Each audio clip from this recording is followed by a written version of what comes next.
Magandang araw po sa inyong lahat, mga minamahal kong mga kapatid sa Panginoon. Ito po ang inyong lingkod, si Pastor Welcome po mula po dito sa Winnipeg, Manitoba, Canada, para po sa ating pag-aaral ng Salita ng Diyos ngayon pong umaga. Welcome po sa Tinig ng Pag-asa. Araw po ngayon ng Miyerkules, Wednesday morning here in Winnipeg, Manitoba. Ang atin pong pag-aaral ay pinamagatan ko pong To Whom Shall We Go? Ito po'y pag-aaral mula po sa Aklat ni Juan, chapter 6, verses 60 hanggang 69. Atin pong tingnan kung ano ang nilalaman ng mga talatang itong ating pagbubulayan. Samahan po ninyo ako, kung meron po kayong banal na kasulatan, maaari nyo po itong buksan. Sabi po sa mga talata, On hearing it, many of his disciples said, This is a hard teaching. Who can accept it? Aware that his disciples were grumbling about this, Jesus said to them, Does this offend you? Then what if you see the Son of Man ascend to where he was before? The Spirit gives life, the flesh counts for nothing. The words I have spoken to you, they are full of the Spirit and life. Yet there are some of you who do not believe. For Jesus had known from the beginning which of them did not believe, and who would betray him. He went on to say, This is why I told you that no one can come to me unless the Father has enabled them. From this time, many of his disciples turned their back and no longer followed him. You do not want to leave too, do you? Jesus asked the 12. Simon Peter answered him, Lord, to whom shall we go? You have the words of eternal life. We have come to believe and to know that you are the Holy One of God. Pagpalain nawa ng Panginoon ang pagkabasang ito at pagkadinig ng kanyang mga banal na salita na sa umagang ito'y ating pagbubulay-bulayan. Ang John chapter 6, verses 60-69 ay nanggaling po doon sa himala na ginawa ng Panginoon sa pagpapakain ng maraming mga tao sa pamamagitan ng tinapay at isda. Pagkatapos pong gawin ng Panginoon ang himalang iyon ng pagpapakain sa 5,000, ay dumami at dumagsa ang mga taong sumunod sa Kanya. Saan pat ang Panginoon ay winidraw yung kanyang sarili at lumayo dahil nga nakita niya na ang mga tao ay humahabol at napakarami ang sumusunod sa Kanya, not for the reason that they are interested in the spiritual matter, but they were only interested on material things. Hinahabol nila, tinahanap ang Panginoon dahil lamang sa mga pakinabang na material. Nagiging kabusugan si Jesus ng kanilang pangangailangang pisikal. Subalit sa chapter 6, nilinaw ng Panginoon na kayo ay kakain ng tinapay, kayo'y mabubusog, pero magugutom kayong uli. Kasi nga, ang hinahanap nyo ay pisikal lang. Ako'y naparito, ika, ang sabi ng Panginoon, at ako ang tinapay na bumababang galing sa langit. So sabi niya, ang sino mang kumain ng aking katawan at uminom ng aking dugo, ay mabubuhay. So dito po, hindi nila maunawaan ito. Dahil parang dito po figurative language ang ginamit ng Panginoon. When Jesus talk about being the bread of life, nabahala o nabagabag ang maraming mga tao. At ang sabi po sa verse 60 ay, this is a very hard teaching for them. Kung babasahin niyo po yung John 6:51-59, figurative yung language doon na pagkain ng kanyang katawan at pag-inom ng kanyang dugo, that refers to his death on the cross and by the shedding of his blood. Yun naman po yung ginagawa ng mga Kristiyano sa panahon ngayon during communion. Inaalaala natin ang kanyang kamatayan at ang kanyang redemptive work doon sa krus sa pagkain ng tinapay at pag-inom ng saro. Pero para sa mga nakikinig, this is something like a cannibalistic way, which sounded cannibalistic kasi imagine mo, kakainin mo yung katawan, iinumin mo yung dugo.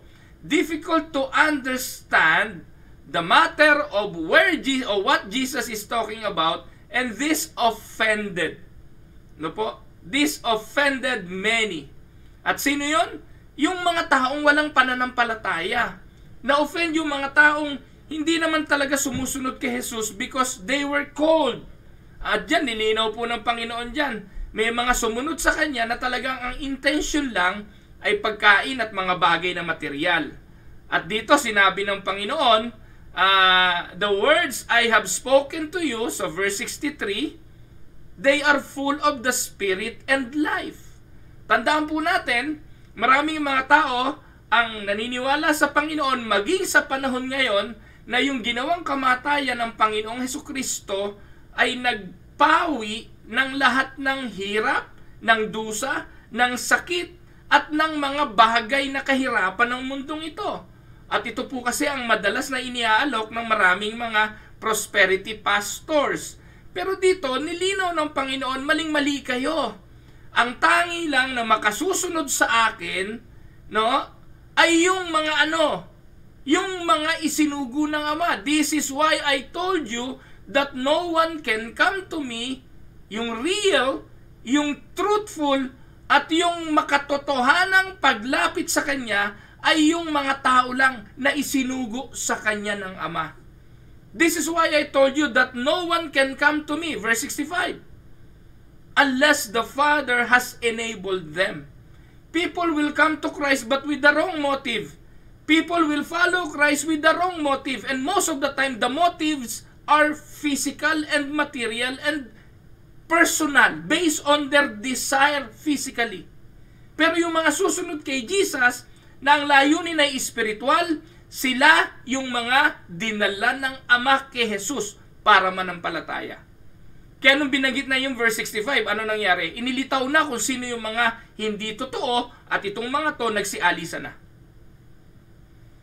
This is why I told you that no one can come to me unless the Father has enabled them. From this time, ano sabi sa verse 66? Many of His disciples turned their back and no longer followed Him. Ano po yung mga yun? Disciples. Mga disipulo. Naturuan na. Sumunod, nakinig ng Kanyang mensahe, mahabang panahon na rin, at nakikain, nakifellowship, pero ang layunin lang, kaya sila nakisama, ay para lang sa pakinabang na pisikal. Kaya dito, tinanong ng Panginoon ang mga alagad, His 12. Ano po? Sabi sa verse 67, baka gusto niyong umalis na rin. You do not want to live too, do you? Ayaw niyo, ano ba tawag doon? Gusto niyo na rin ba magsialis? Sabi niya sa kanyang 12 mga alagad. Pero ano sagot ng Panginoon? Ano sagot ni Peter? Si Peter na lagi na pong siyang kumakatawan na spokesperson. Sabi niya, Lord, to whom shall we go? At dito po, maganda ang sagot ni Pedro dahil naiintindihan niya ang kanyang dahilan ng pananatili kay Jesus. Naiintindihan niya ang dahilan kung bakit siya sumunod. At dito po binanggit, you have the words of eternal life. What you were saying, Lord Jesus, what you were telling us all about, and that is in reference to accepting Him as the bread of life, ang sabi ni Peter, that words have eternal life. You are eternal life. And we have come to believe and to know that you are the Holy One of God. So ito pong mga deklarasyon na ito ni Peter, palatandaan na sila ay dinala ng Ama para sumunod kay Jesus, para manampalataya kay Jesus, dahil nauunawaan nila na si Jesus ang tinapay ng buhay, nauunawaan nila na si Jesus ay Holy One of God, at nauunawaan nila na ang dahilan ng kanilang pagsunod ay espiritual at hindi pisikal o material. Amen? Kaya in the matter of spiritual life, in the matter of spirituality, napakaganda ng sagot ni Pedro. Kanino pa kami pupunta? When it comes to the matter of faith and religion, when it comes to the matter of knowing how to go to heaven, how to inherit eternal life, those were the questions. Saan pa kami pupunta? To whom shall we go? Mga kapatid, ito po yung sagot sa longing ng mga tao sa paghanap ng kaluwalhatian at ng buhay na walang hanggan. Saan natin to hahanapin? At ang sagot ni Pedrong ito, mga kapatid, ay isang patunay na wala namang makasusumpong sa Panginoon, sa ating Panginoong Hesukristo. We will not be able to know the answer to where we would go, to where we should go, unless the Father draw us to Jesus. Kaya ngayong umaga, kapag talagang ang pananampalataya nyo kay Jesus ay siya ang bugtong na anak ng Diyos, ang pananampalataya nyo ay siya ang tinapay ng buhay na naging kabusugan natin, na ang pananampalataya nyo, Jesus have the words of eternal life, that He come to the Father, the Holy One of God, who died on Calvary because of you, then the Father has enabled you to know Him. You, therefore, are saved. Amen? That is the gospel in a nutshell. Now, dito po sa verse 6, sa chapter 6, verse 66, nakita po natin na maraming mga disipulo ang umalis. And take note of this. Sabi ng Panginoon, darating yung panahon na mayroong mga tao magsasabi sa Kanya, Panginoon, Panginoon, sa pangalan mo, nagpalayas kami ng masamang espiritu. Sa pangalan mo, nangaral kami. Sa pangalan mo, gumawa kami ng mga himala. Pero sasabihin ng Panginoon, Matthew chapter 7, verse 21-22, Mangagsilayo kayo sa akin, hindi ko kayo nakikilala, mga mapaggawa ng katampalasanan. So here, Jesus is telling us na merong mga sumusunod sa Kanya. Gumagamit ng Kanyang mga salita, nangangaral pero hindi sa Kanya. Ano po? At itong mga to, darating yung panahon na maglalayasan din sa Kanya. So, dahil po maraming umalis at maraming hindi nakaunawa ng Kanyang mensahe, hindi naintindihan kung ano ang Kanyang pahayag, prompting Jesus to ask His 12. Ang tanong ng Panginoon, do you also want to go away? So yung sagot po ni Peter dito, that will be the text of our lesson. Matatagpuan po natin yung sa John 6:68. To whom shall we go? So ano po ang ibig sabihin nito? To whom shall we go? Ang sabi ni Pedro, this is an acknowledgement that Jesus alone has the words of eternal life. Yun po yung binabanggit ng 68b. Saan kami pupunta pa? Nasa iyo ang sagot sa buhay na walang hanggan. And then he confesses their faith. He also confesses their faith in Him. Na kaya kami sumunod sa iyo sa verse 69, because you are the Son of the living God.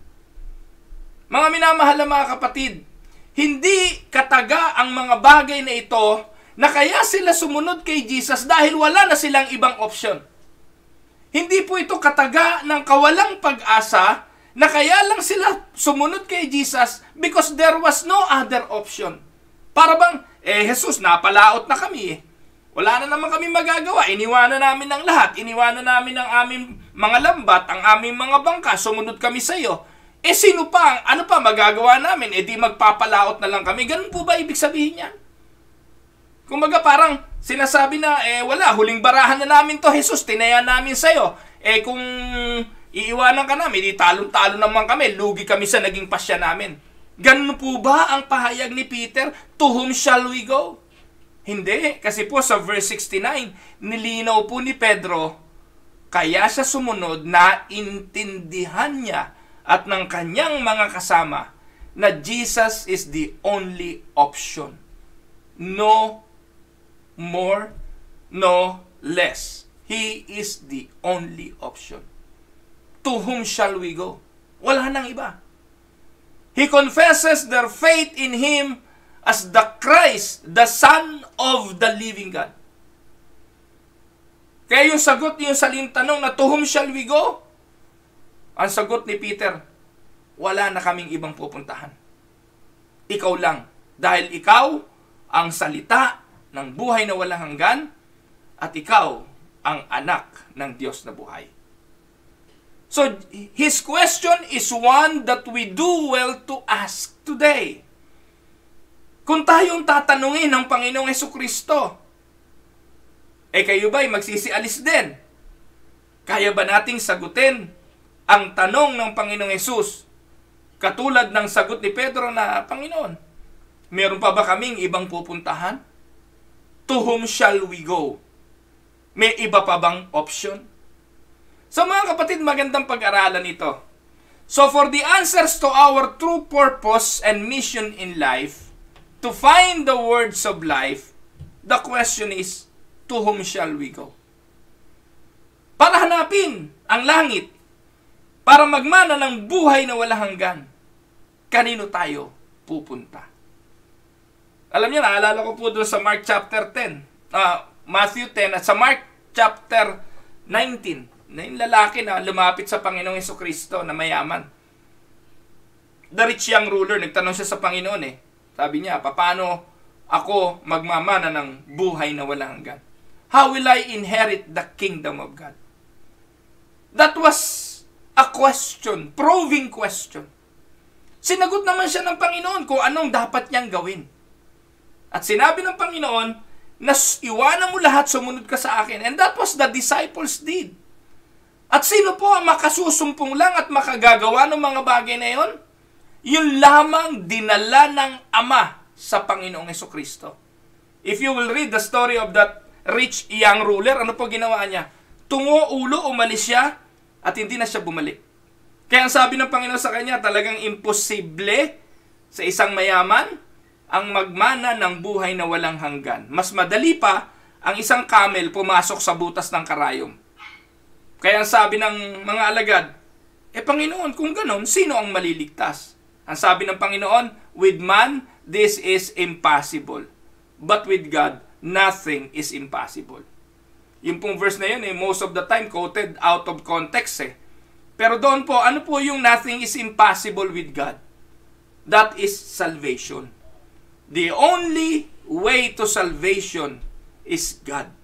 And that is something that God is capable of doing. For man, it is impossible. No one will be saved on his own or by his own. Imposible yun. Parang kamel yung pumasok sa butas ng karayom. Walang makagagawa nun. Pero sa Diyos, yung bagay na imposible ay posible. Ang kaligtasan ng tao ay posible lang sa pamamagitan ng Panginoong Hesukristo. So, the question of the Lord, are you also going to leave me? The answer of Peter, Lord, to whom shall we go? Wala na ba talaga tayong ibang pwedeng puntahan? Well, kung tayo po ang sasagot niyan, tunay na mga mananampalataya, talagang wala na. Walang ibang pangalan sa silong ng langit na ibinigay kundi ang pangalan ng Panginoong Hesukristo. Sinabi ni Jesus, I am the way, I am the truth, I am the life. No one can come to the Father but by me. So He is the way. There is no other way. He is the only way. He is the truth. Is there any other truth? No. The only truth when it comes to salvation, when it comes to the Father, is no other than but Jesus Himself. And He is the life. Is there any other life giver except Jesus? No. He is the only life giver. Kaya kung titingnan po natin mga kapatid, yung sagot ni Pedro na meron pa ba kaming ibang pupuntahan pagdating sa kaligtasan, wala na. Tanging sa Panginoon. Pero kung titingnan po natin sa pananaw ng iba, hindi naman totoong wala ng ibang mapupuntahan. In fact, kaya yung ibang mga tao ay umalis at iniwan siya kasama ng ibang mga alagad. Kasi nakakita sila ng ibang opsyon. At para sa kanila, meron pang ibang daan. Meron pa silang pupuntahan. Maraming mga tao ang umalis, yung iba'y mga alagad ni Jesus, kasi nakakita pa sila ng ibang opsyon. Kaya lang, ang tanong, yun bang opsyon na yon na kanilang pupuntahan, ay talagang magdadala sa kanila sa buhay na walang hanggan. So tingnan po natin, let us explore, because this is where many so-called believers fail. No po? Pagdating po sa paghanap ng kalooban ng Diyos. Let me give you places where you can go and turn to. Pero hindi nangangahulugan na itong mga bagay na ito ay magdadala sa atin sa buhay na walang hanggan. Sa palagay nyo, saan pumunta yung mga tao at yung mga alagad na lumisan at iniwanan ang Panginoon? So, ang tanong ng Panginoon, are you going to leave me also? Ang sagot ni Peter, Lord, to whom we could go? So, ito po yung sagot ng mga umalis. No po? Yung mga taong umalis at iniwan ng Panginoon, ito ang kanilang pananaw. To whom we could go? Sagutin natin. Una, the options, the opinions of the majority. Maraming mga tao, they just go to the flow. They just go to the decision of the majority. Kung sinong nakararami, doon sila. Kaya noong ang mga tao'y nakikinig sa sinasabi ng Panginoon na siya'y nagpahayag na siya ang tinapay ng buhay, hindi ito naintindihan ng marami. At nung sinabi ni Jesus na ako yung tinapay na bumababang galing sa langit, ang sino mang kumain ng aking laman at uminom ng aking dugo, para sa kanila, this is a very hard teaching. Mababasa po natin yan mga kapatid sa talata, sa verse 16 ng chapter 6. On hearing it, many of his disciples said, this is a hard teaching. Who can accept it? At dahil po doon, nagbulong-bulungan ng mga tao at nagdesisyon po yung ilan na umalis. Nakita nung iba na may umaalis, umalis na rin sila. Nung marami na yung umalis, nagsunura na silang lahat. Yung opinion ng marami, madalas, ito ang ating pinupuntahan. And many people, take note mga kapatid, many people look to whatever the majority believes. Kaya maging sa church ngayon ayaw natin ng mga church sa baryo. Ayaw natin ng mga simbahang maliliit. Ano ang ginigiya ng mga tao ngayon when it comes to church? The bigger fellowship, the better. The many people, they cater the better. Kaya paramihan ngayon Kung sino marami, sila po yung mukhang tama. Kung sino yung marami, sila yung pinupuntahan. Kung sino yung marami, sila po yung nagpapahayag ng sinasabing katotohanan. Kasi ganito nga po yung gusto ng tao Many people look to whatever the majority believes. What their peers thinks. Whatever the latest polls indicate. Ang tawag po dyan, mga bandwagoner. Kaya nung meron pong umalis, iniwanan ng Panginoon, nagsunura na po yun. Katulad din naman, nung nakita nilang nagpakain ng tinapay ang Panginoon at maraming nabusog, naghabulan din ng mga tao. Kung anong bilis nilang hinabol si Jesus, yun din ang bilis nilang nagsilayas noong nagturo na ang Panginoon. Kaya marami pong ganyan Kapag gusto nila yung nakikita nila, gusto yung naririnig, ay talagang kapituko. Pero pag dumating doon sa panahon na yung kanilang naririnig ay hindi na akma sa kanilang panlasa, unang-una silang nagtatakbuhan at nagtatalsikan at nakaka-impluwensya pa sa iba. At ganyan po marami ngayon. Alam niyo po ba mga kapatid, kung bakit po maraming mga pastor ang nainggahan yun yan G12? Maraming mga pastor at simbahan ang natangay niyang G12 kasi mabilis magparami. Mabilis lumago, mabilis dumami. Hindi naman po natin maikakailayan. Sa Biblia, napakadaling magparami ng miyembro. Kung gusto ko po magparami ng miyembro, saglit lang mga kapatid, hindi sa pagyayabang. Alam niyo po kung una kong gagawin? Baguhin ko ang aking tinuturo at magturo ako ng prosperity gospel. I guarantee you, kaya ko rin pong magkaroon ng Mercedes-Benz, kaya kong magkaroon ng kotseng magaganda, magkaroon ng mansyon. Kaya ko rin mga kapatid na magpabili ng eroplano kung gusto ko. Isa lang gagawin ko. Baguhin ko ang turo. Simulan ko mula ngayon na mambola ng mga tao na ang kanilang mga pagsunod kay Jesus, pag sila'y sumunod, pagpapalain sila, material, siksik, liglig, umaapaw. Sigurado, saglit lang, puno ang mga simbahang pupuntahan ko. Because that is what the preaching of today is. At marami po na naiinganyo doon. Naku, doon ako kasi nandun na yung mga peers ko Nandun na rin yung sa latest poll. Pag tinanong mo kung sino ang mga sikat at malalaking simbahan, sila Kaya dapat ganun din ako. But I would like you to consider the words of Jesus in describing the end of the majority. Ano ba sabi ni Jesus? Matthew chapter 7. Ayan, kayo na po magbasa niyan. Ano sabi ni Jesus? Saan daw dapat pumasok? Through the narrow gate. Sa makipot. Pumasok kayo sa makipot. Sapagkat yung maluwang na daanan, malapad na daan, ay patungo sa kapahamakan. At marami ang papasok doon. Makipot ang gate, makitid ang daan, na patungo sa buhay. At take note, konti lang ang makasusumpong nun.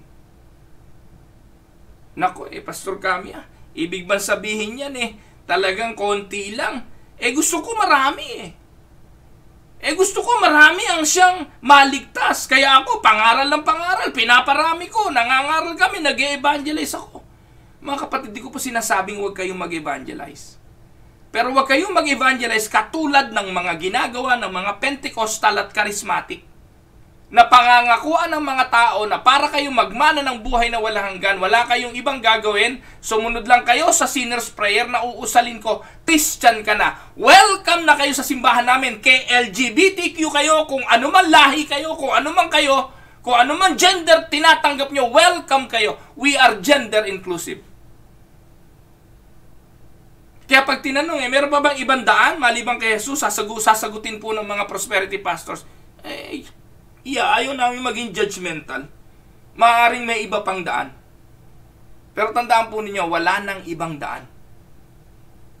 Si Joel Austin, tinanong po yan ni Oprah kung meron pang ibang daan. Ano sagot ni Joel Austin? Maaari, meron pang ibang daan, maliban kay Jesus. Kasi ayaw niya na maakusahan siya ng mga Hindu, ng mga Buddhist, at ng ibang sekta ng relihiyon sa kanyang ipinapangaral. Kaya ginawa niya, maaari, na may daan pa sa mga Islam, may daan pa sa Shintoism, sa Hinduism. Pero mga kapatid, ang ating pananampalataya, Christian doctrinal belief when it comes to salvation, there is no other way. It is only through Jesus. No other name. He is the way, the truth, and the life. No other way, no other truth, no other life. Si Jesus lang yan. In order to come to the Father. Amen? Kaya, if you follow the majority, ano mangyayari? Mag-isip-isip kayo mga kapatid. Kayong laging gusto marami. Ano sabi? If you follow the majority, in Noah's day, you would have perished in the flood. Sapagkat sa panahon ni Noah, wala namang naniwala sa kanyang uulan. Noong panahon ni Noah, wala namang tumulong, bumuhat man lang ng isang kahoy para tulungan si Noah na naniniwalang uulan at babaha. They followed the majority. Noah and his family was the minority during that time because they were called. The family of Noah were called by God. Called to build an ark, and they believed. Amen? Sa panahon ni Joshua, in Joshua's day, you would have perished in the wilderness. Lahat ng lumabas sa Ehipto. Lahat po yun nagkamatay. Bakit? They follow the majority. Do you remember yung tik-tik? Yung spies, yung espiyang pinadala ni Moses. Bawat isang tribo nagpadala ng isang sugo para tiktikan ang Kanaan. Isipin nyo, 12 tribo yun. Pagbalik po nung 12 sugo, ano po ang balita? Yung 10, hindi natin kaya. Pero si Joshua at si Caleb, ang sabi ng Diyos sa kanila, kaya niyo. Pero walang nakinig. They never believed Joshua and Caleb. Maging si Moses na impluwensyahan ng bandwagon ng mga majority. Ang sabi nila, wag na, ipagpaliban na natin. Ano nangyari sa kanila mga kapatid? That is a very, very clear story in the scriptures that those who followed majority, they all died in the wilderness. Even Moses. Di nga nakita ni Moses ang lupang pangako mga kapatid. Alam naman nyo, kwento niyan Pero ano ang dahilan? They followed the majority. Only Joshua and Caleb entered the promised land for the second time. Amen? Tori ni Babel. Alam niyo naman kwento niyan. Ang mga tao may isang wika. They were all decisive to have a name, to have a city with a tower. Genesis chapter 11. So kung ikaw po ay nando sa panahon na yon ng Tore ng Babel, di kasama ka rin doon sa gagawa ng tore. Kasi ang lahat nagkaisa sa paggawa ng tore. Sa panahon ni Lot sa Sodom and Gomorrah, siguro kasama ka rin na nasunog doon ng asupre at ng mga lava ng bulkan. Dahil mapapasama ka saan? Sa asawa ni Lot at yung mga taong nandun sa Sodom. And take note, only Lot and his 2 daughters saved by what happened in Sodom and Gomorrah. So, ito po yung magiging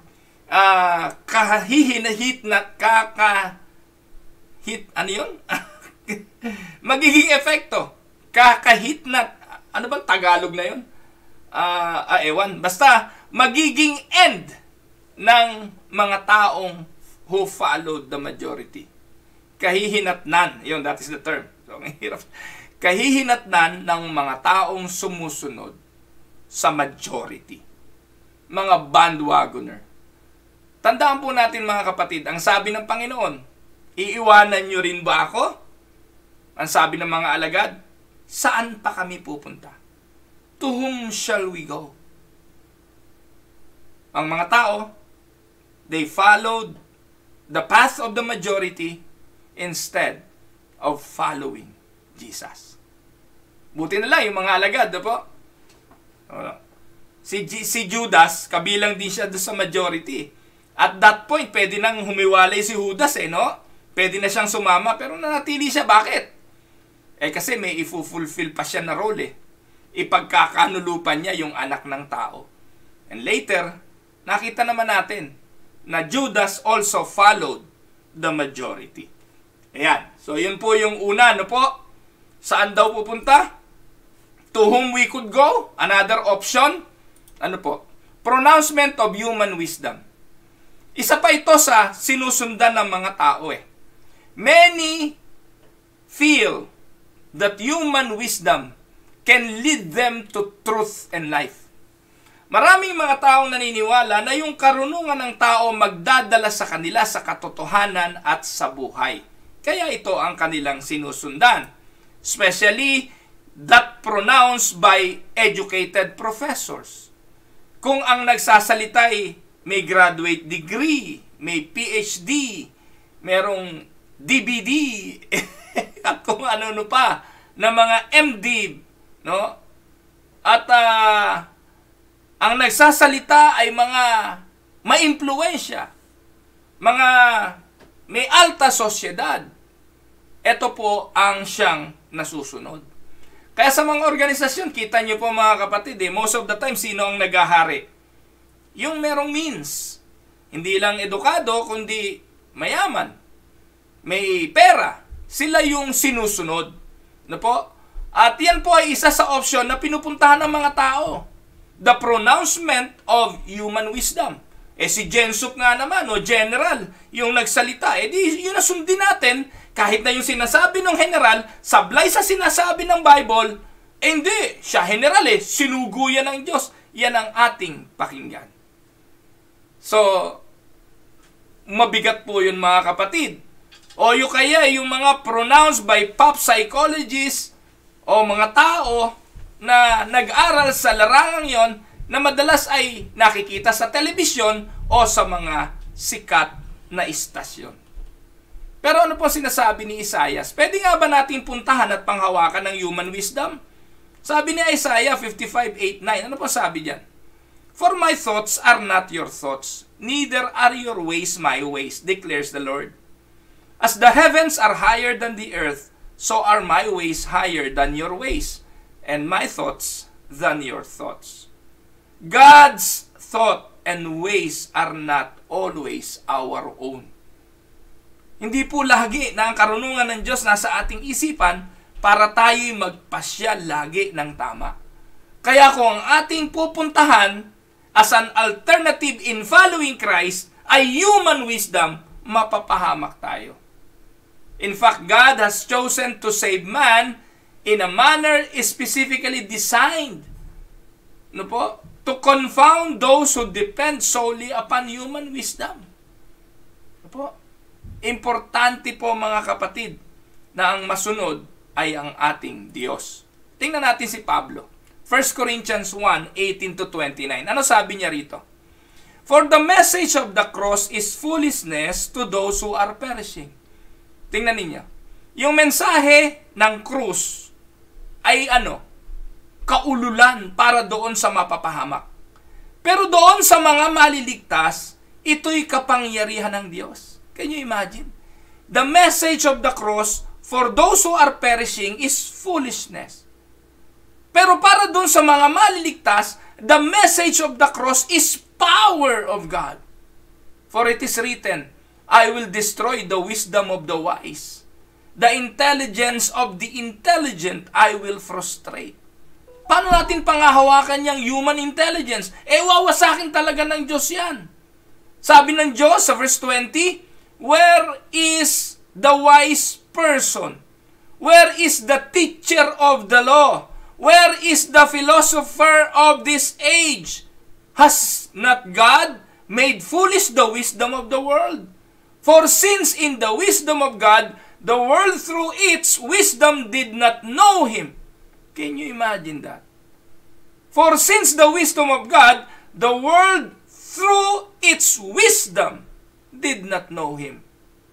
God was pleased through the foolishness of what was preached to save those who believe. Jews demand signs and Greeks look for wisdom. Pero ano sabi ni Paul? But we preach Christ crucified. This is a stumbling block to Jews and foolishness to Gentiles. Kaya kamangmangan para sa mga mapapahamak ang mensahe ng krus Pero para sa mga maliligtas, mga kapatid, ang mensahe ng krus ay kaligtasan, kapangyarihan ng Diyos. But to those whom God has called, both Jews and Greeks na tinawag ng Panginoon, Christ, the power of God and the wisdom of God. Para sa mga maliligtas, kay Hudyo man o Griego, si Kristo ang kapangyarihan ng Diyos at ang kaalaman, karunungan ng Diyos. Verse 25. For the foolishness of God is wiser than human wisdom. Can you imagine daw, yung kamangmangan daw ng Diyos, kung meron man, ito ay higit sa karunungan ng tao. The weakness of God, yung kahinaan ng Diyos, kung meron man, is stronger than human strength.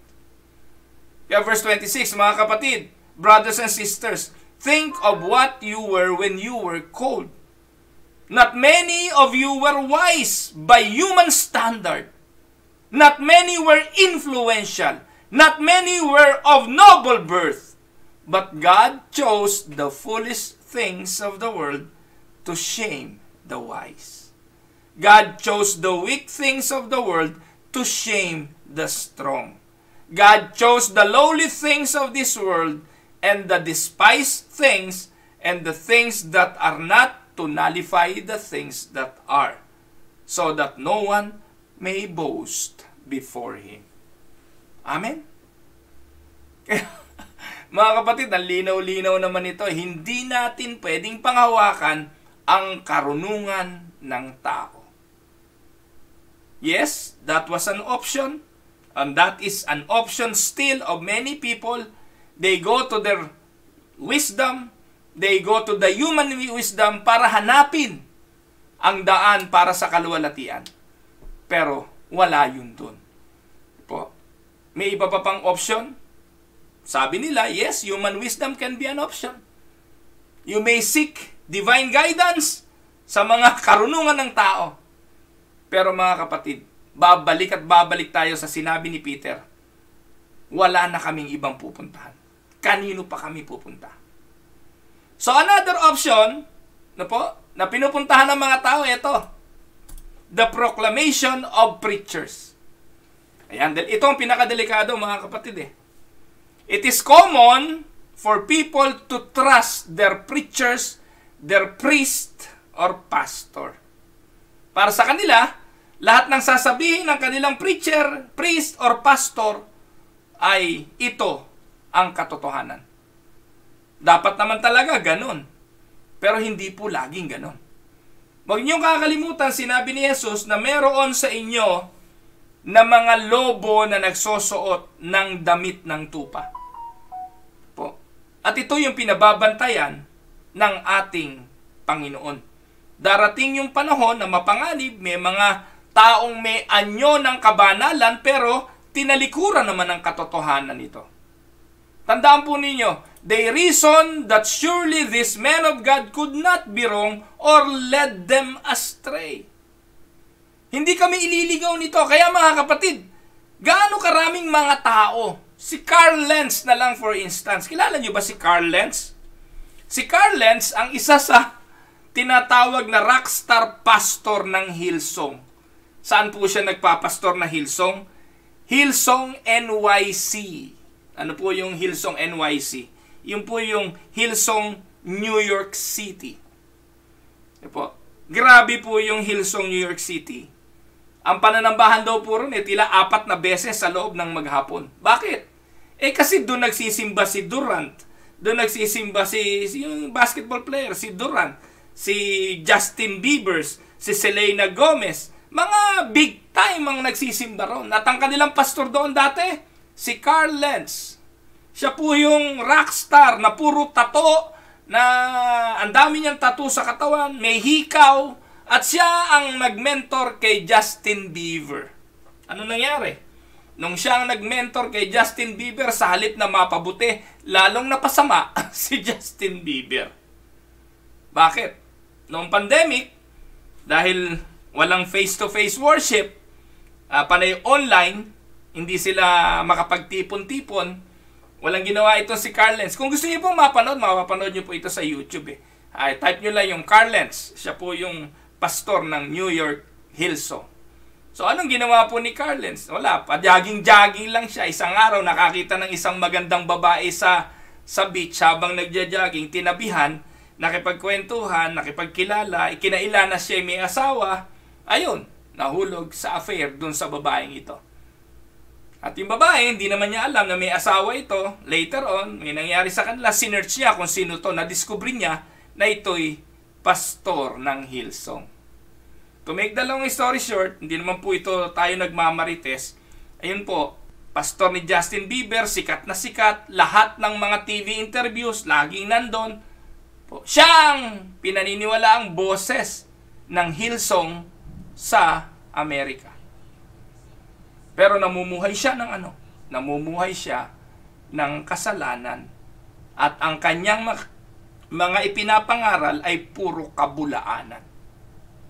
Tinanggal po siya ng Hillsong pagkatapos na madiscover yung mga bagay na yan. Ang nilagay lang sa kanilang sulat ay moral failure. Hindi na po inelaborate. So okay na rin naman po yun. No? Pero ngayon po medyo nakakabalik na uli si Carl Lentz. No? Pero matindi po mga kapatid. No? Ganon din po si Brian Houston. Kilala niyo naman si Brian Houston. Siya po yung anak ng founder ng Hillsong sa Australia. Kayong mga taga Hillsong, huwag niyo sabihin sinisiraan kayo. Alamin niyo katotohanan. Bakit tinanggal si Brian Houston ng sarili niyang simbahan?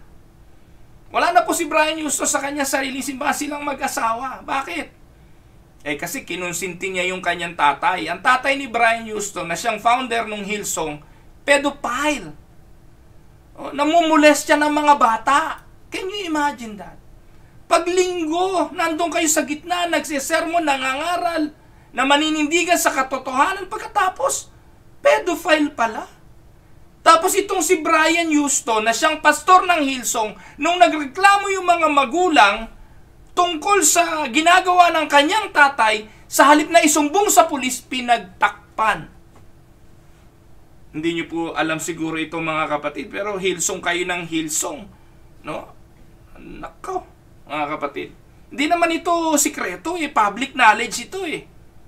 Ano sasabihin niyo? Chismis lang ito at nagmamarites tayo rito. Tandaan po ninyo, sinasabi ko lang ito, hindi palibasa sinasabi ng pastor nyo lahat totoo. Kaya importante po, suriin ninyo, pati ako. Hindi po sinasabi ko sa inyo, hindi lahat ng narinig nyo sa tinig ng pag-asa ay tatanggapin ninyo verbatim.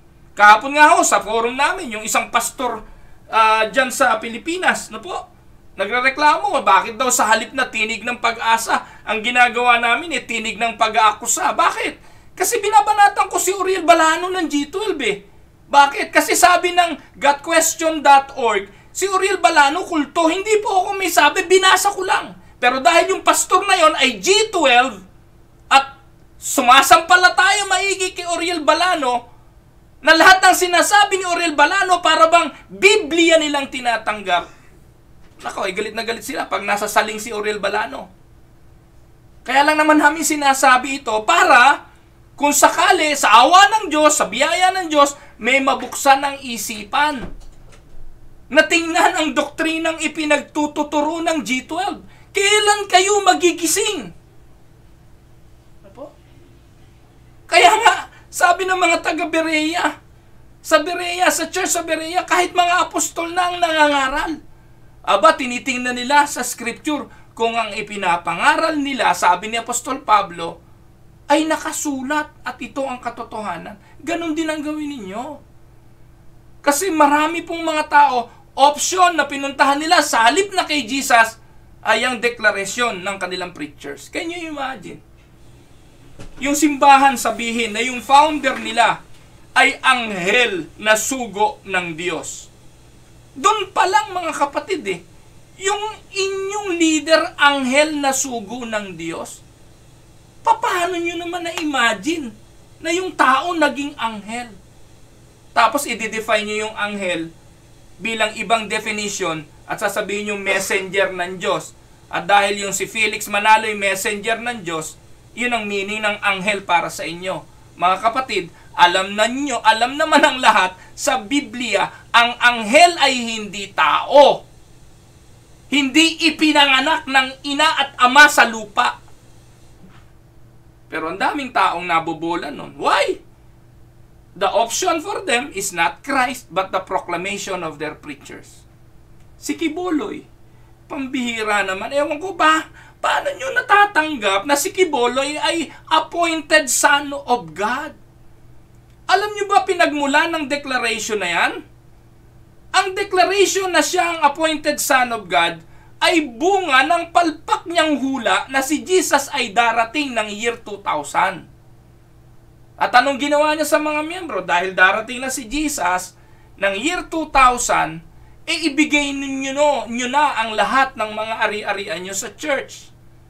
Yung mga hindi nag-iisip, darating na pala si Jesus, aanin nyo pa yung ari-arian namin. Aanuhin nyo yung pera namin at kukunin nyo pa, padating na naman pala si Jesus. So, nabola sila ni Kiboloy, marami pong nagbigay ng pera sa kanila. Ang problema hindi dumating noong year 2000. Ano ngayon ang gagawin ni Kiboloy? Dililikha ka na naman ng panibagong doktrina. Hindi naman niya sinasabi dati na siya yung appointed son . Hindi naman niya sinasabi na siya yung anak ng Diyos na dadaan sa Kanya para makarating sa langit. Hindi ganun ang teaching niya. Ginawa niya lang yon nang hindi dumating si Jesus, kailangan siyang mag-declare ng bagong doctrine. At ano po yon? Noong January 2000, nung January 2000, lumabas siya sa telebisyon at sinabi niya, dumating na ang anak ng Diyos. Ako yun! O yun. Tingnan niyo palusot. Pero gaano karami ngayon ang siyang nananampalataya pa rin kay Kibuloy. Mga bulag. Sila yung pinili yung kanilang preachers. Pinili yung kanilang mga pastor, leader, kahit na nga alam nilang palpak. Susunod at susunod pa rin sila. Ano sabi ni Paul? 2 Corinthians chapter 11 verse 13. For such people are false apostles, deceitful workers, masquerading as apostles of Christ. And no wonder, for Satan himself masquerades as an angel of light. It is not surprising then if his servant also masquerade as servants of righteousness. Their end will be that their action deserve. Mga kapatid, sabi yan ni Pablo, na talagang merong mga lingkod kunwari ng Diyos, pero lingkod ni Satanas. Ayan na. Hindi po ako may sabi niyan. At ano daw itong mga to? False apostles, deceitful workers, masquerading as apostles of Christ. Kaya yung may title na apostol sa panahon natin ngayon, sila po ay apostol ni Satanas. Wala na pong apostol ngayon. Kaya yung may title na apostol, Apostol Carillo, yung Carillo, si Periol, yung may mga title na apostol. At yung mga bulaang mga tagapagturo. Sabi ni Pablo, it is not surprising that the servant of Satan also masquerade as servants of righteousness. Amen? Ano pa ang sabi ng Panginoon? Si Jesus na po may sabi nito. Sabi niya sa Matthew 15:12-14. Then the disciples came to him and asked, do you know that the Pharisees were offended when they heard this? Jesus replied, every plant that my heavenly Father has not planted will be pulled up by the roots. Leave them. They are blind guides. If the blind lead the blind, both will fall into a pit.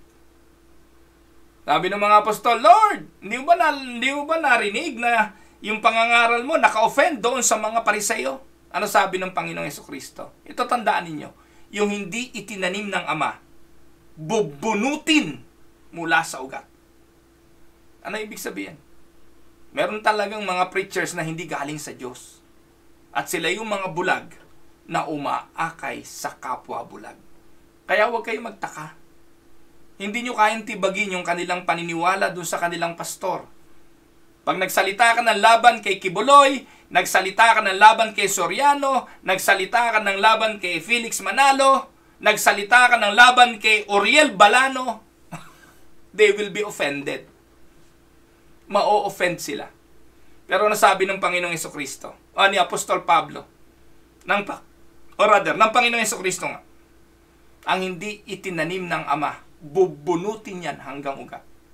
Pabayaan nyo sila, mga bulag yan. At hayaan yung akayin ng bulag, ang kapwa niya bulag, pareho silang mapapahamak. Amen? Now, ano pa? Ang sabi ng Panginoon, iiwanan nyo ba ako? Ang sagot ng mga alagad ni Pedro, to whom we could go, Lord? Ang sagot ng mga tao, to whom we could go? People can go by the dictates of their conscience. Ayan. Ito po yung iba na pinupuntahan ng mga Diyos ng mga tao maliban sa Diyos. Ito pa yung options ng mga tao except for Christ. Ano yun? Yung dictate ng kanilang conscience. Narinig nyo na po siguro yung katagang, let your conscience be your guide. That is the motto of many people. Let your conscience be your guide. Pero anong tanong ito? Mapangahawakan ba natin yung conscience natin? Can our conscience be a reliable guide? Ano po ang sabi sa Acts 10:9-16? About noon, the following day, as they were on their journey and approaching the city, Peter went up on the roof to pray. He became hungry and wanted something to eat. And while the meal was being prepared, he fell into a trance. He saw heaven opened and something like a large ship being let down to earth by its four corners. It contained all kinds of four-footed animals as well as reptiles and birds. Then a voice told him, "Get up, Peter, kill and eat." Verse 24, ano sabi niya? "Surely not, Lord," Peter replied. "I have never eaten anything impure or unclean." Ano sabi ng talata, verse 15? The voice spoke to him second time, "Do not call anything impure that God has made clean." This happened 3 times, and immediately the ship was taken back to heaven. Now, ito pong kwentong ito, si Pedro ay inuutusan ng Diyos para pumunta yan kay Cornelio, no? Para mabilis lang tayo. Inuutusan ng Diyos si Cornelio, isang hentil, na puntahan ni Pedro. Pero bago niya gawin yon, bago mangyari yung bagay na yon, nagpakita muna ng isang pangitain ang Diyos kay Peter. At doon, sa kumot na bumababa, nakalagay yung mga ipinagbabawal sa lumang tipan na kainin. Nandun yung mga apatang paa, na hayop, na biyakang kuko, mga reptiles, mga birds na hindi dapat kainin. Ito yung conscience ni Peter. Ang conscience ni Peter, sabi niya, "Lord, alam mo naman Hudyo kami Hindi kami kumakain yan. Hindi namin kinakain yan." Pero ano sabi ng Panginoon? "Kainin mo, Peter. Magpatay ka, kumain ka." 3 beses na nangyari yan. Ngayon, itong si Peter laging ganyan 3 yan Lagi si 3. 3 times ipinagkanulo, 3 beses din tinanong. Laging ganun niya. Dito 3 beses pinakitaan ng vision bago sumunod. So ito po naman, ay ang reference dito, hindi naman pagkain talaga per se. Ito po, kundi ang reference dito, yung acceptance ng Gentiles, yung pagtanggap sa mga hentil. At dito po mga kapatid, naintindihan naman yan ni Peter, kaya nga pumunta siya sa centurion, kay Cornelio. Pumunta siya doon at pinangaralan niya, bagamat ito ay hentil. So, Peter understood the lesson at binago yung kanyang konsensya. Bagamat his conscience dictates na hindi siya dapat pumunta sa Gentile dahil inutusan siya ng Diyos, sino ang dapat masunod? Conscience mo ba? O ang utos ng Panginoon? Tandaan ninyo, yung ating conscience, hindi reliable yan. Bakit? Si Paul na lang. Nung siya'y Saulo pa. Ano pong ginawa ni Paul nung siya'y hindi pa Paul? Nung siya'y Saulo. Di ba inuusig niya mga Kristiyano? Pinapatay niya ang mga ito. Dahil saan? Dahil sa pagsunod sa relihiyon. Dahil ang kanyang paniniwala, yung conscience niya ay nagdidikta sa kanya in obedience sa Diyos. Pero nang nakatagpo siya ng Panginoon sa daang Damasco, nabago na ang kanyang pananaw. Itinama ang kanyang conscience. Sa halip na persecutor ng Christians, ginawa na siyang mensahero ng salita ng Diyos sa mga Gentiles. Nung sa Acts 26 yan, mababasa po natin So, sabi po sa Acts 26:9-11, ano sabi ni Paul? "I too was convinced that I ought to do all that was possible to oppose the name of Jesus of Nazareth. And that is just what I did in Jerusalem. Kaninong authority? On the authority of the chief priest. I put many of the Lord's people in prison, and when they were put to death, I cast my vote against them. Many a time I went from one synagogue to another to have them punished, and I tried to force them to blaspheme. I was so obsessed Look at his conscience. He was so obsessed with persecuting Christians, I even hunted them down in foreign cities. Ngayon, kung yung konsensya ni Pablo na siyang naging persecutor before he became Paul ay mali, mapanghahawakan ba natin ang ating konsensya? Can we make our conscience an option in following the conscience to know our way towards heaven and eternal life? Tandaan po ninyo mga kapatid, our conscience is like a clock which works properly only if set properly. Yung ating konsensya parang relo daw yan. Pag sala ang oras, wala yang itatama. Iikot ang 24 hours, wala yang itatama. Mabuti pa ang patay na relo, tatama yan isang beses sa 24 hours. Pero kung ang konsensya natin ay sablay at hindi ayon sa looban ng Diyos, ayon sa katotohanan ng salita ng Diyos, it will not work properly. Amen? So, the dictates of our conscience, hindi yan option. Pero iyan ang sinusunod ng marami ngayon. Let your conscience be your guide. Ganun ka rin ba, kapatid? Pagdating ba sa relihiyon at sa pananampalataya, ang nasusunod yung konsensya mo? O ano ang iyong panuntunan? Now, panlima, number 5. To whom we could go. Many people go to the direction of their feelings. Ayan. This is often where many people turn. Many people go to their feelings and they trust their feelings. Ano sabi po? Ng common, common things na sinasabi ng mga tao ngayon? No? Go to wherever feels right. Many people go to wherever feels right and who place stock in things better felt than told. Kaya pagdating po sa mga bagay na espiritual, ano basihan nila? Feelings. Nothing more than feelings. Trying to forget my feelings of love. Feelings. Pero ano sabi ng Bible tungkol sa danger of trusting our feelings? Proverbs chapter 14 verse 12. There is a way that appears to be right, but it leads to death. May daan na feel natin tama, pero ang dulo ay kamatayan. At anong sabi ng kawikaan sa mga nagtitiwala sa kanyang feelings? Those who trust in themselves are fools, but those who walk in wisdom are kept safe. Tandaan po ninyo, ayon sa Proverbs, none of this should be the ultimate source to where we turn if we are looking for the words of eternal life.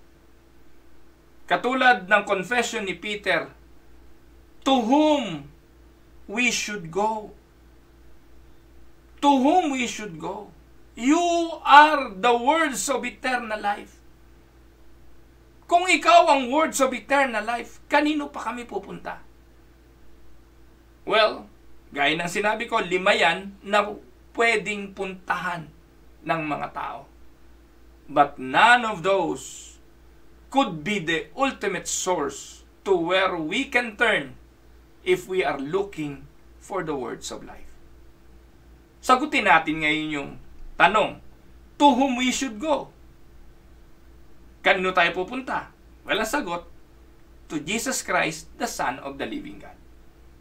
Sabi ni Peter, John 6, Simon Peter answered him, Lord, to whom shall we go? You have the words of eternal life. We have come to believe and to know that you are the Holy One of God. He is the one who provides food which endures to everlasting life. Sabi ng mga talata, John 6:27, do not work for food that spoils, but for food that endures for eternal life, which the Son of God will give you.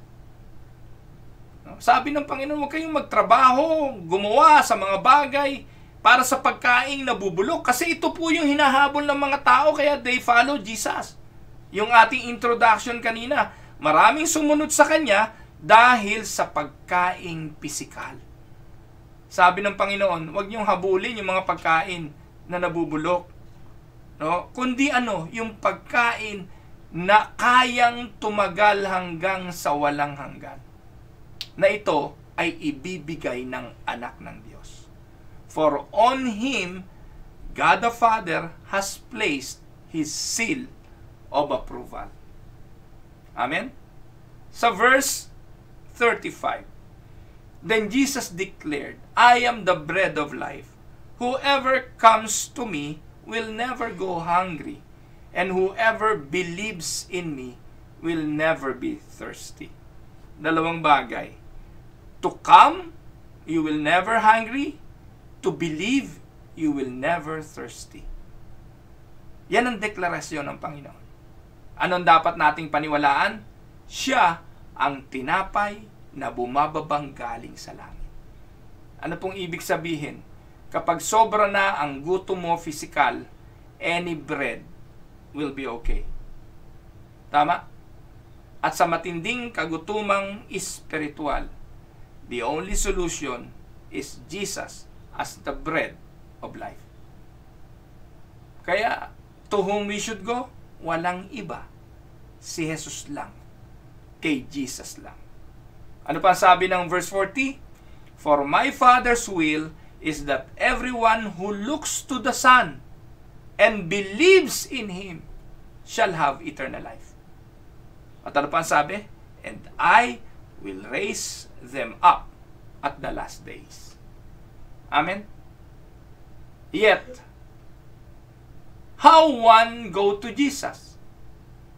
How one can come to Jesus when He no longer walks on earth? Paano natin pupuntahan si Jesus? Paano natin paniniwalaan si Jesus? Wala na naman siya dito. Sinabi niya yan nung mga panahon na kasama pa siya ng mga alagad. Papasok po tayo ngayon doon sa to whom we should go? We should go to the Word of God. Amen? The apostles wrote that we might benefit from their understanding. Ephesians 3:3-5. Ano po sabi diyan? That is the mystery made known to me by revelation, as I have already written briefly. In reading this, then you will be able to understand my insight into the mystery of Christ, which was not made known to people in other generation, as it has now been revealed by the Spirit of God's holy apostles and prophets. Sabi ni Pablo to yung misteryo ay inireveal sa kanya sa pamamagitan ng revelation ni Jesus. At ito ay isinulat na niya sa kanila. Kaya yung written epistles, yung written words of the Bible, diyan po natin makikita si Jesus. Sa Old Testament, hanapin po natin si Jesus. Hindi po siya invisible, mga kapatid. Nandyan po siya. Nasa Old Testament, nasa New Testament, He is the same Christ. Kaya we can come to Him. We can approach Him. Kagaya ng binabanggit kanina ng Panginoon. Through the Word of God. Ano po ang sabi ng 1 Corinthians 14:37? If anyone thinks they are prophet or otherwise gifted by the Spirit, let them acknowledge that what I am writing to you is the Lord's command. Ang mga bagay na isinusulat ko sa inyo, sabi ni Pablo, ito ang utos ng Diyos. 2 Thessalonians 2:15, so then, brothers and sisters, stand firm and hold fast to the teaching we pass on to you, whether by word of mouth or by letter. Tanong, marinig pa ba natin yung word of mouth ng mga apostles? We can no longer hear them. Marinig pa ba natin ang tinig ng Panginoon? We can no longer hear Him. But the letter that was passed on from generation to generation through the Scripture, ito po ang ating pupuntahan. We can find Jesus through the Word of God. Ano po sabi ng 2 Thessalonians 3:14? Take special note of anyone who does not obey your instruction in this letter. Do not associate with them in order that they may feel ashamed. Kaya kung may mga ngaral, magsesermon at magtuturo, hindi nang sinasabi ng Biblia, naku, ano sabi nila? Huwag nyo silang pakinggan. Do not associate with them. Nakakalungkot lang, ang kinakancel po ngayon at inuutosang huwag pakikinggan, yung mga nangangaral ng katotohanan. Yung mga nagtuturo ng doktrina. Pero yung kwento lang ng kwento, nang walang kwenta, yung nagbabasa lang ng devotion na English tatagalugin, yon ang ini-encourage nilang pakinggan at sundin. Na wala ka namang mapulot, puro kwentong kutsero. At paiiyakin ka, tapos babagbagin ang konsensya mo, yun ang gusto ng mga tao ngayon. Pero yung mga nagtuturo ng doctrine, nagtuturo ng katotohanan, katulad po nito, cancel po yan. Sasabihin, huwag niyong pakinggan yan. Huwag niyong pakinggan yan si Pastor Roel, maliligaw lang kayo. Kaya salamat, may 46 pa na nakikinig ngayon. At yung 46 na yan, bahala na po ang Diyos ang siyang magbigay sa inyo ng illumination at magbigay sa inyo ng kaliwanagan. Kung hindi po katotohanan yung mga pinapangaral natin dito at hindi totoo, wala naman po kayong papakinabangan. Pero kung totoo po at ito ay napapakinabangan nyo, stick with it. You will grow. You will grow. Ano po ang sabi? Acts 2:42. They devoted themselves. Look at the apostles, the early disciples. Saan sila nag-concentrate? They devoted themselves to what? To the apostles' teaching. Kaya mahalaga yun eh. Saan natin i-devote ang ating mga sarili? To the Bible. To the apostles' teaching. Hindi yung mga devotion lang ng devotion. Tatanda na po ninyo, devotion pa rin hanggang ngayon. Dapat kumain na ng karne. Ang kinakain pa rin hanggang ngayon ay gatas. It is high time. Natanggapin nyo na yung ganitong mga aral. Yung mas aral na masakit. Yung minsan nakaka-offend. Yung mga talata ng Biblia na itinatago ng iba kasi masakit pag-usapan. Dito po maririnig yun. So the words of the apostles preserved in their writings can lead us to Christ, who alone has the words of eternal life. Amen? Medyo gabi na po mga kapatid sa Pilipinas, pero tapusin na po natin. In conclusion, to whom shall we go? Sinagot na natin yan kanina, the answer must be Jesus. Amen? Why? Because He is the Christ, the Son of the living God. And He alone has the words of eternal life. Now, where will you find Jesus? Ang sagot, not in the words of modern theologian, not in the words of the filmmakers, not in the words of the prosperity preachers, who have sought to remake Jesus according to their own image. We can find Jesus where? In the words of His apostles, eyewitness of His majesty, and inspired by the Spirit to reveal all that we need to experience life and godliness. Amen?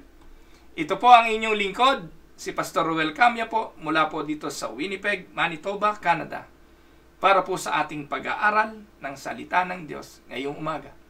Dito po sa Tinig ng Pag-asa. God bless everyone!